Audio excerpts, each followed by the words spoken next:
Salamun alaikum.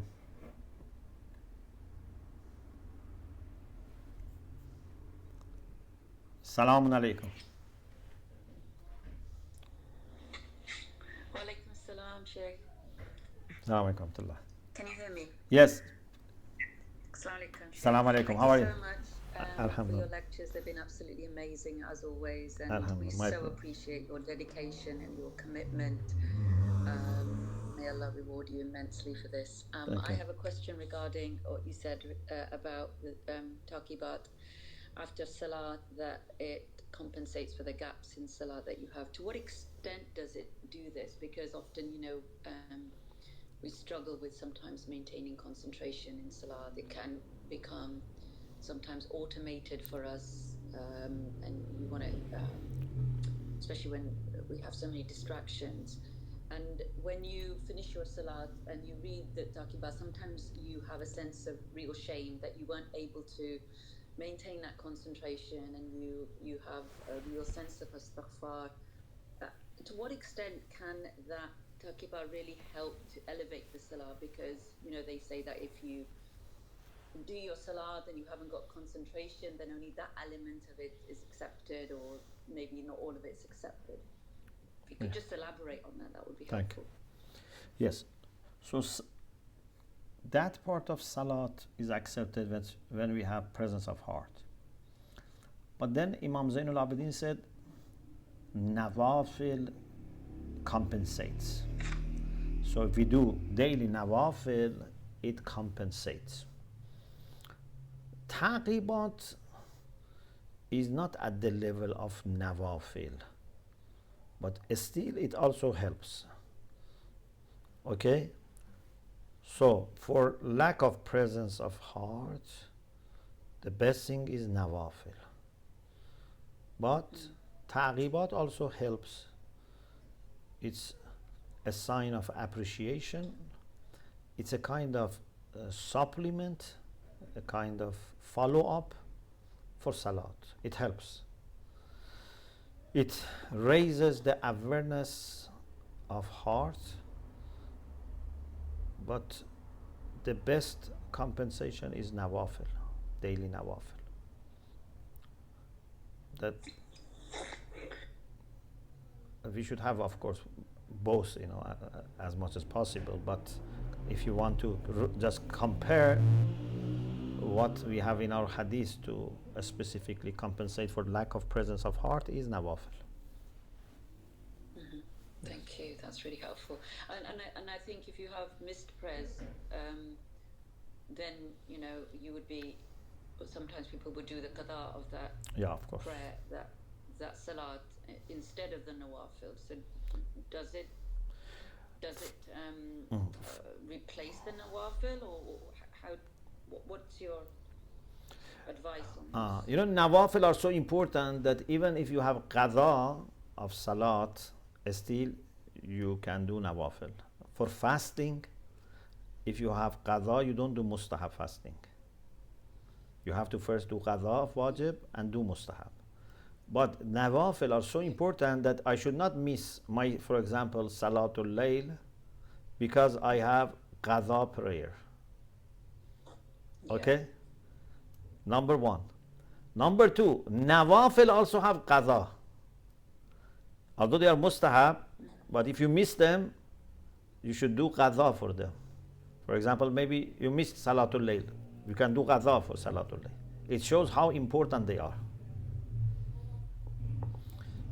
At least some of nawafil, if we cannot do 34 rak'ah, at least some of them, so they are not, totally, missing the opportunity.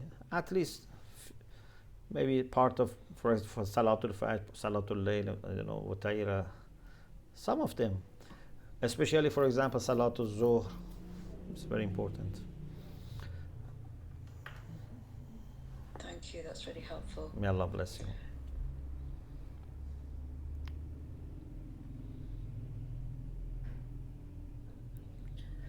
Sheikh, I wanted to ask regarding the du'as that are recommended after each salah. How would you recommend balancing the time between the specific du'as that are recommended and also the general ones? that can be asked, because you notice when you go from center to center, there's some places they do the daily ones, which are the specific ones after Dhuhr, after Asr, and so on. But in other centers, they do very general ones, and also they mix them up and they do different ones every day.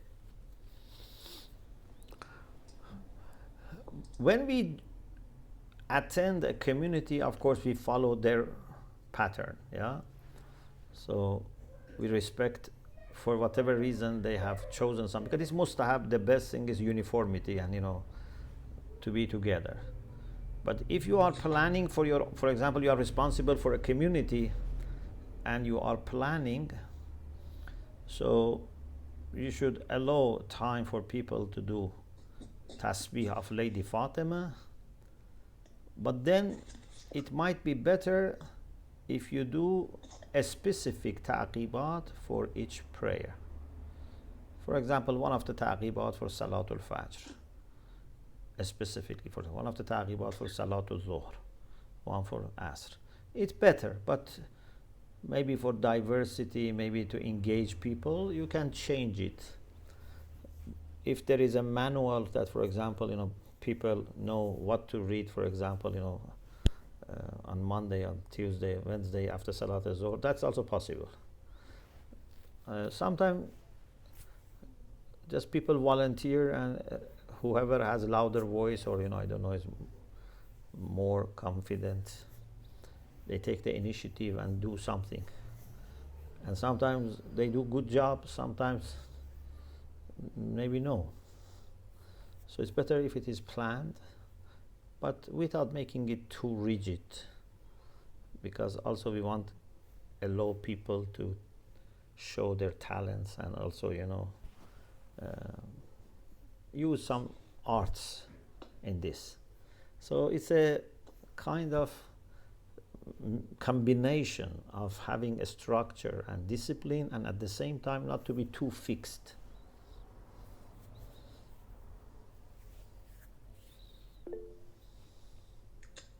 I have one more question, Sheikh. Yes. Just on the combination of prayers. So obviously in Jama'at we often will have we will combine the prayers, and you mean Zuhr and Asr? Yeah, that's right. Yeah, Maghrib Isha. Yes. So this becomes quite habitual. I've noticed in in the community, even when people are at home, they're combining their prayers. What are your thoughts on this? Because isn't it best to separate them where possible? If there is Salatul Jama'ah which separates them, it's good to join them, but if you have to do Furada, it's better to combine and do Jama'ah together.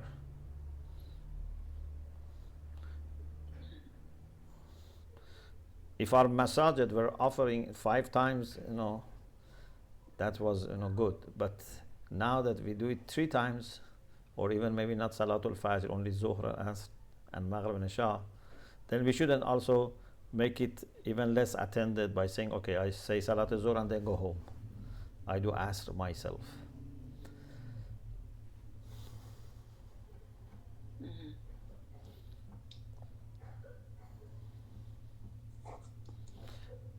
Plus, also, sometimes people, in this busy world, modern life, if you want really to bring them 5 times to masjid, some may come, but some may never come. Maybe they say, no, this is too difficult for me, and they end up not coming at all. This is also possible. So it has become a way of some kind of flexibility for people who are busy with their life, so that at least they can come once in the middle of the day when they are working. Then Maghrib and Isha is later after work.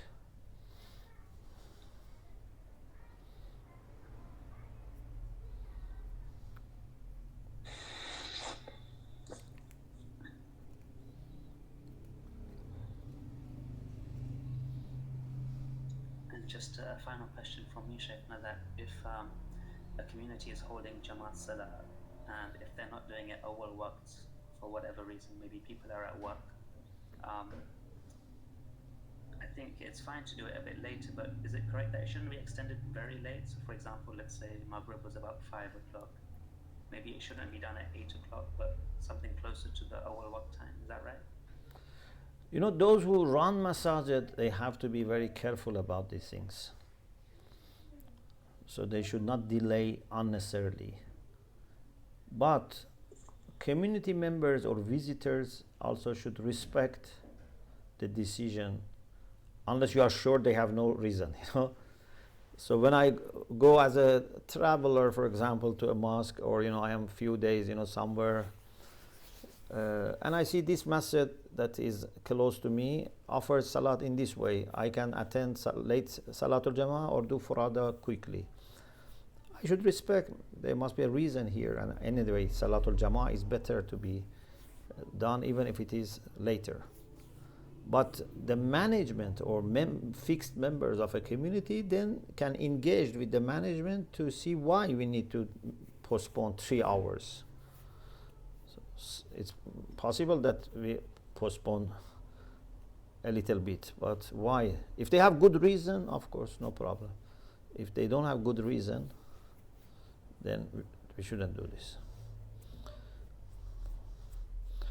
For sure, one aspect of Salat is its timing. Quran says it's kitaban mawquta. Timing for Salat is very important. And part of the timing is that it has different,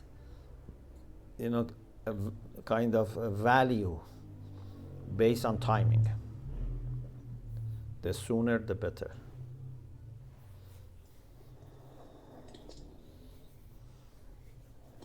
Thank you very much. I know we're past the 9 o'clock mark.